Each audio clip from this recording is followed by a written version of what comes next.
কিন্তু তার আগে পিকলুকে এই কথাটা বলতে হবে তো।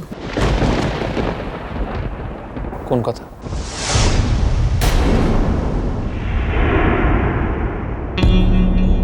না না, কোনো কথা বলার দরকার নেই। তোমায় বারণ করলাম না তখন? না রে পিকলু, কিছু কথা নেই। কি হয়েছে কি বলো তো? তোমরা যে কথা জানো সে কথা আমি জানবো নাই বা কেন? বাবা, বাবা তুমি মাকে কোন কথাটা বলতে বারণ করছো বলো তো, বুঝতে পারছি না। বলছি তো, অত দরকারি কোনো কথা নয়। বিয়ে টিয়ে মিটে গেলে তারপর সব বলবো। না ঠাকুরপো, এতে আমার অমত আছে। মানে? বিয়ের পর এসব কথাবার্তা আর উঠবে না। যা কথা হবার সেটা এখনই হোক, আর এখনই সব মিটমাট হয়ে যাক। ঠিক কথা, আমারও তাই মত। নতুন বউ এ বাড়িতে আসার পর তার কানে যেন পিকলুর আগের জীবনের কথা, ওই পর্বের কথা একেবারে না যায়। আমি নতুন করে পিকলুর জীবনে আর কোনো অশান্তি চাই না। কি আশ্চর্য, আমি তোমাদের কথার বিন্দু বিসর্গ বুঝতে পারছি না। তোমরা আমাকে অন্ধকারে রাখছো কেন? কেন ক্লিয়ারলি বলছো না? যে কথা তোমরা জানতে পারো সেটা আমি শুনতেই পারি। রুষা এই বাড়িতে ফোন করেছিল। কি? এই বাড়িতেও? এই বাড়িতেও মানে?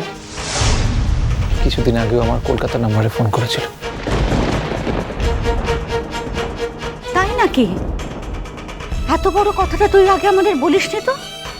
ওইটুকু আমি নিজে সামলাতে পেরেছি তো তোমাদের আর বলিনি। তোমাদের টেনশন বাড়বে বলে তো বলিনি। কিন্তু টেনশন তো শেষ পর্যন্ত কমানো গেল না। সে তো সাহস করে এ বাড়িতেও ফোন করে ফেললো। অবশ্য শেষ পর্যন্ত কিছু করতে পারবে না। তা কি বলেছে ফোন করে তোমাকে?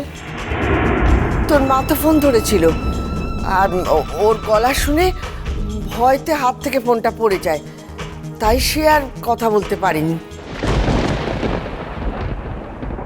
আমি তো তারপর থেকে ভয় ভয় রয়েছি, আবার কবে ফোন করে।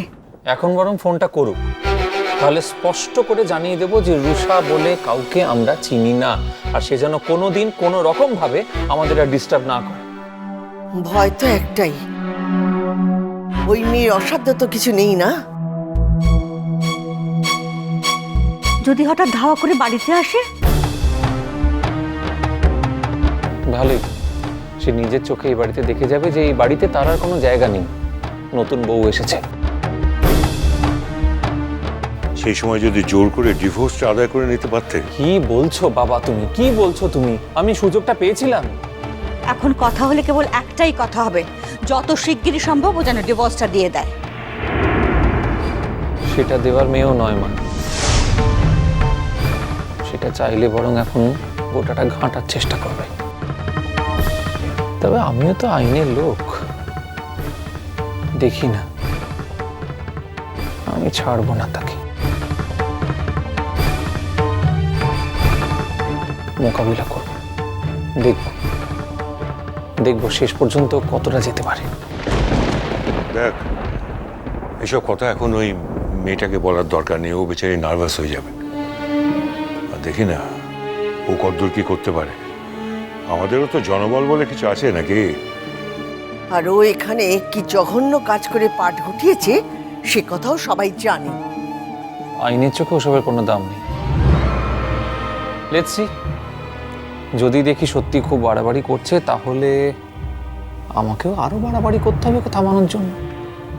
দেখ দেখিনি, আনন্দের দিনে বাড়িতে কি একটা ঝুট ঝামেলা। যাকে পিকলু, দেখ ওসব মন থেকে একদম উড়িয়ে দে, একদম মুছে ফেল একদম। আর যা কিছু কাজ বাকি আছে সব করে ফেলতে হবে, বুঝছিস? আর বৌদি, ওসব মাথায় এনো না, ওসব একদম মাথা থেকে উড়িয়ে দাও একেবারে। আরে আনন্দের দিন, সবাই মিলে বাড়িতে আনন্দ করো। আমি যাই, ওই রসুলগাটা এতক্ষণে এসে গেছে, বুঝেছো? ওর সঙ্গে একবার বোঝাপড়াটা করে নিই। ও বউ, আমরাও যাই। বেলা পড়ে আসছে, চল চল চল চল।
এখানে সব ঠিকঠাক আছে তো?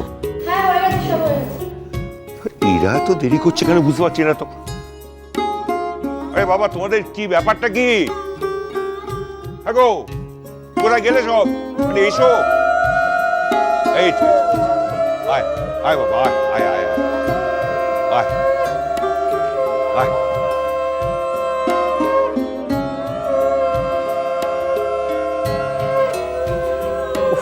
বড় মা,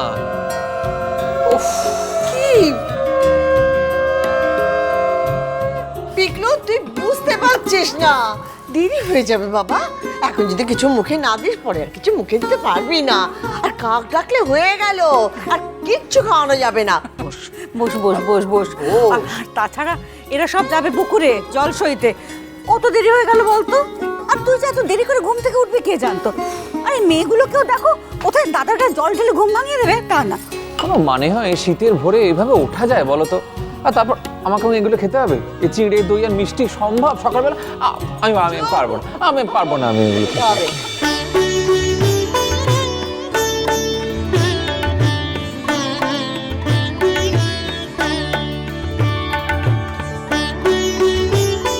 কি তোরা উলুদি শাক ভাজা?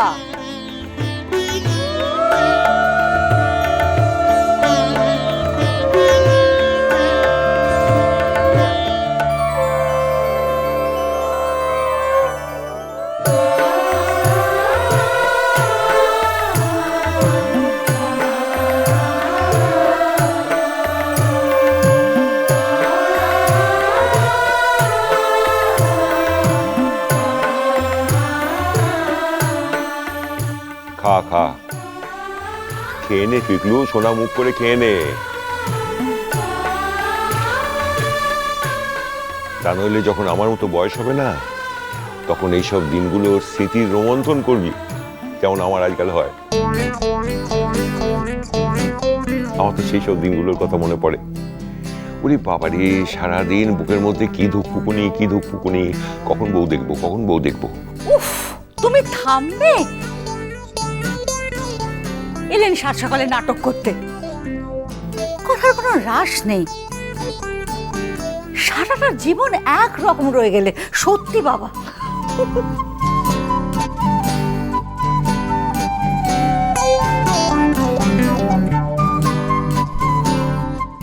খেয়ে নে বাবা, সারাটা দিন না খেয়ে থাকতে হবে, খেয়ে নে।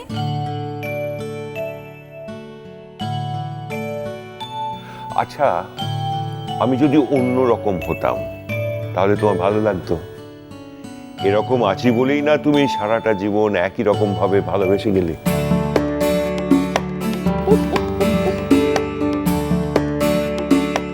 আমি কিন্তু এবার সত্যি এখান থেকে চলে যাবো বলছি। সব ছোট ছোট ছেলেমেয়েরা রয়েছে না, আক্কেল বিবেচনা বলে তোমার কিচ্ছু নেই। হাসছে দেখো, গা জ্বলে যায়। এই গা জ্বালা করাটা কিন্তু লোক দেখানো কথা। আসলে তোমার ভালো লাগে। বলো বলো বলো বলো, সত্যি করে বলো, সত্যি করে বলো না, বলো না, বলো। হ্যাঁ?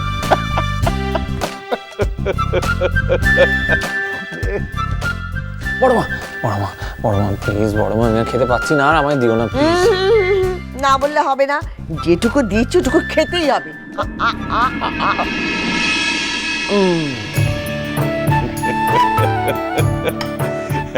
ও না, আর এই যে কচি কাঁচার দল, যারা বরযাত্রী যেতে চাও ঠিক 1টার মধ্যে রেডি হবে, 1টার সময় গাড়ি ছেড়ে দেবে।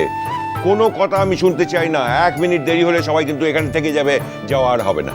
হ্যাঁ ঠিক কথাই তো, এত দূর পথ সময় মতো পৌঁছতে না পারলে তো লগ্ন হয়ে যাবে। এই যে এই, আমি সবাইকে বলে দিচ্ছি, সময় মতো তৈরি হয়ে নেবে কিন্তু। হ্যাঁ একদম তৈরি হয়ে নেবে, কেমন? ঠিক আছে ঠিক আছে, আমরা 12টার মধ্যেই তৈরি হয়ে যাব। ব্যাস, আমি আর খেতে পারবো না। এটা পিকলু, তুই যা করিস না, এখনই গিয়ে কিন্তু লেপ মুড়ি দিয়ে ঘুমাবি না, একদম না। একটু পরেই বৃদ্ধির কাজ শুরু হবে, গায়ে হলুদ হবে, পরপর সব সেরে ফেলতে হবে, একদম নয় কিন্তু। কই রে মেয়েরা, ওরে ছক বাজা হলুদে কি কাণ্ড! আমি বলি কি ঠাকুরপো, নহবত পাচ্ছে না কেন? তাই তো। যে ওদেরকে গিয়ে বলো নহবতটা বাজাতে, বিয়ে বাড়ি বলে কথা। হ্যাঁ, আর শোনো, এখানে দাঁড়িয়ে দাঁড়িয়ে না বইয়ের পেছনে লাগতে হবে না। না। যাও, বাড়ি ভর্তি আত্মীয় স্বজন, তাদের ঘুম থেকে ডেকে তোলো। তারা কি এই বাড়িতে এসে ঘুমোতে এসেছে? বলি বিয়ে বাড়িতে হইচই না করলে মানায় নাকি বাপু? ঠিক বলছো বৌদি, এই আমি মাঠে নেমে পড়লাম। আমি সমস্ত ঘরে ঘরে গিয়ে প্রত্যেককে তুলে মাঠে নামিয়ে দেবো, দেখি কে ঘুমোয়। ও সত্যি বাবার এনার্জি বটে, দেখো একবার। হ্যাঁ, আরে ও মানে বাবা, যাকে আমি চললাম। শোন, ঘুমোসটা কি? উফ বাবারে, সরো সরো সরো সরো। মিষ্টি কুটু মিষ্টি কুটু মিষ্টি কুটু